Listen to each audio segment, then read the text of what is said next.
अस्सलाम वालेकुम। एक नहीं, दो नहीं, तीन नहीं, चार नहीं, पूरे 12 फ़ायदे आपको बता रहा हूं मैं इस वीडियो में। इस फल को खाने से या इस्तेमाल करने से या इसके पत्तों को इस्तेमाल करने से, जी हां, पूरे 12 फ़ायदे मैं आपको बताऊंगा इस फल से हासिल होने वाले। जिन लोगों ने इसको पहचान लिया है उनको वेरी गुड, मगर जिन्होंने नहीं पहचाना इस फल को उनको परेशान होने की बिल्कुल ज़रूरत नहीं। मैं आपको बताऊँगा कि ये वाला फल कौन सा है, और अगर आपने इससे 12 फ़ायदे हासिल करने हैं तो वो किस तरह से हासिल करने हैं। चलें फिर बगैर देर किए शुरू करते हैं आज की वीडियो। अब उससे पहले आपसे गुजारिश है कि अगर आप चैनल पर नए हैं और आपने अभी तक हमारा चैनल सब्सक्राइब नहीं किया तो चैनल को सब्सक्राइब कर लीजिए। वीडियो पसंद आने की सूरत में वीडियो को आपने करना है लाइक, दोस्तों के साथ करना है शेयर, ताकि आपके साथ साथ दूसरे लोग भी इस वीडियो से फ़ायदा उठा सकें। तो नंबर 1 पे ये वाला फल आपको फ़ायदा देता है कब्ज़ दूर करने में। कब्ज़ दूर करने के लिए अगर आपने इस्तेमाल करना है इस फल को तो रोज़ाना सुबह खाली पेट थोड़ी मिकदार में इस फल को खाते रहें। इंशाल्लाह आपकी कब्ज़ दूर हो जाएगी। फ़ाइबर ज़्यादा होने की वजह से इस फल के इस्तेमाल से आंतों की हरकत बेहतर होती है, जिसकी वजह से आपको कब्ज़ ख़त्म करने में मदद मिलती है। दूसरे नंबर पर आपको ये वाला फल देता है हाजमा को बेहतर करने में मदद। इस फल के अंदर पेपेन निज़ामी एंजाइम होता है जो खाना हज़म करने में मदद देता है। इसके लिए कुछ तरीक़ाकार यूँ है कि आप नाश्ते में आधी प्याली इस फल को खाना शुरू कर दें तो इंशाल्लाह आपका हाजमा बेहतर से बेहतर होता चला जाएगा।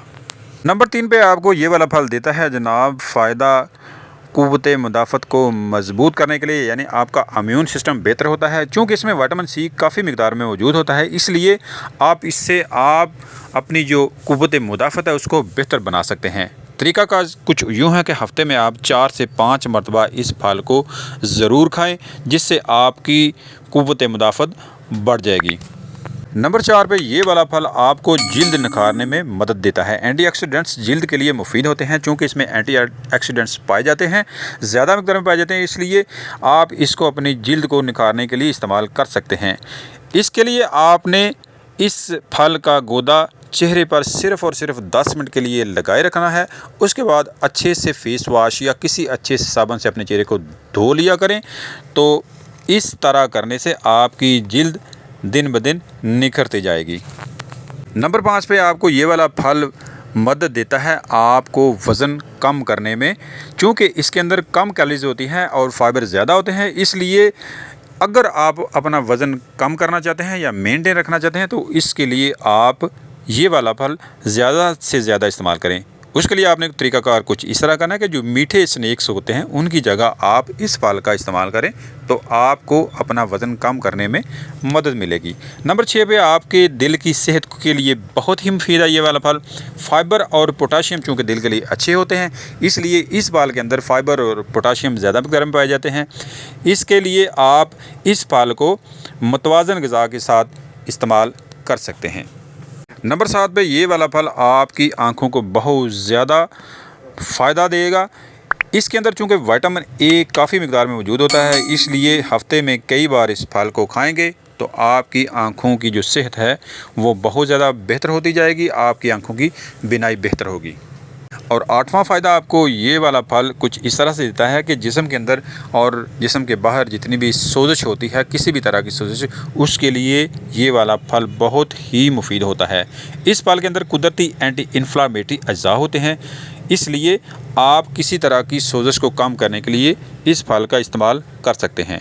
इसके लिए आप मुनासिब मिक़दार में रोज़ाना इस्तेमाल करेंगे तो आपकी अंदरूनी और बैरूनी सोजिश कम होती चली जाएगी। और नंबर 9 पे चूँकि ये वाला फल प्लेटलेट्स की सपोर्ट के लिए ज़्यादा मशहूर है, यानी अगर आपके खून के अंदर प्लेटलेट्स की कमी हो गई है और आप प्लेटलेट्स को बढ़ाना चाहते हैं तो फिर आप इस फल के पत्तों का रस थोड़ी मिक़दार में किसी भी डॉक्टर के मशवरे से इस्तेमाल करना शुरू कर दीजिए। ख़ास तौर पर अगर किसी को डेंगू का बुखार हो जाए, डेंगू की वजह से अगर कोई बीमार पड़ जाए तो उस बीमारी के दौरान इस फल के पत्तों का इस्तेमाल जो है वो डेंगू के बुखार को दूर करने के लिए, ख़त्म करने के लिए बहुत ज़्यादा फ़ायदेमंद होता है। यहाँ पर ये बात वाज़ेह कर दूँ कि अगर आप डेंगू के लिए इस फल को इस्तेमाल करना चाहते हैं तो फिर उसका फल नहीं बल्कि उसके पत्ते जो होते हैं, पत्तों को आपने इस्तेमाल करना है।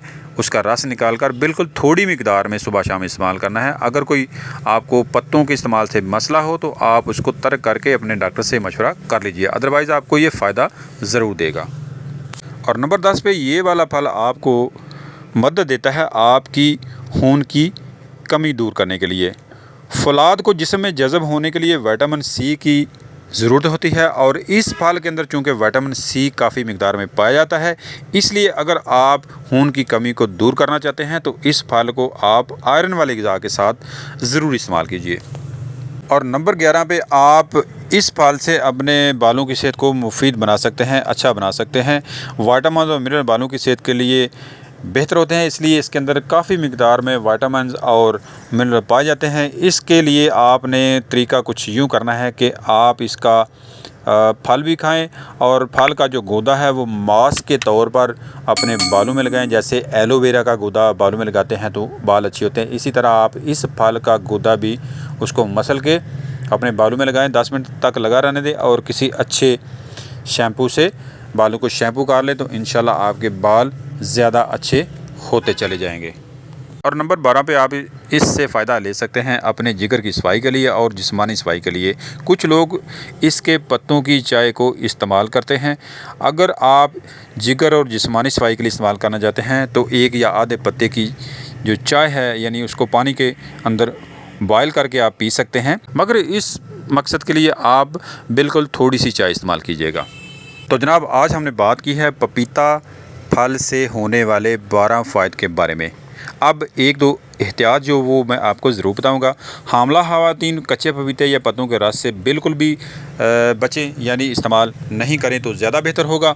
और अगर मैदा हसास हो, सेंसिटिव हो तो कम मिकदार में इस्तेमाल करें। इसके अलावा पत्तों का जो रस है वो कुछ लोगों को नुकसान दे सकता है, इसलिए वो भी इस्तेमाल से पहले डॉक्टर से मशवरा ज़रूर करें। उम्मीद है आज की वीडियो आपने पसंद किया। अगर वीडियो को पसंद किया है तो वीडियो को लाइक कीजिए, दोस्तों के साथ शेयर कीजिए और चैनल को सब्सक्राइब करना बिल्कुल भी ना भूलिएगा। अगली वीडियो में मिलेंगे एक नए अच्छे टॉपिक के साथ, तब तक दीजिए इजाज़त, अपना ख्याल रखिएगा। अल्लाह हाफिज़।